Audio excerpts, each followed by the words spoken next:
महाराष्ट्रातील नव्या मुख्यमंत्र्यांचा शपथविधी सोहळा आज मुंबईत पार पडणार आहे.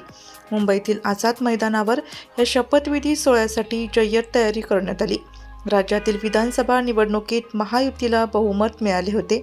त्यात भाजप हा सर्वात मोठा पक्ष ठरला होता.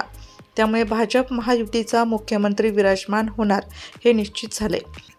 त्यातच काल भाजपच्या गटनेतेपदी देवेंद्र फडणवीसांची निवड करण्यात आली. त्यामुळे आता पुन्हा एकदा महाराष्ट्रात देवेंद्र फडणवीस हे मुख्यमंत्री म्हणून शपथ घेणार आहे.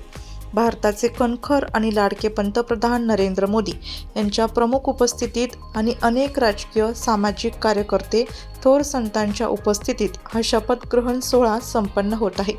या सोहळ्यासाठी नाशिक लोकशाही न्यूज वृत्तवाहिनीचे अहिल्यानगरचे उपसंपादक, व्यवस्थापक तसेच महाराष्ट्र राज्य सरकार तसेच गांधीपीठ फाउंडेशन यांच्या संयुक्त विद्यमाने डॉक्टरेट पदवीने पुरस्कृत केलेले तसेच नेपाळ सरकारने प्रदान केलेला सन्मानाचा आंतरराष्ट्रीय नोबेल पुरस्कार प्राप्त समाजभूषण डॉक्टर तानाजी मामा लामखडे रवंदेकर यांना या सोहळ्यासाठी आमंत्रित करण्यात आलं आहे.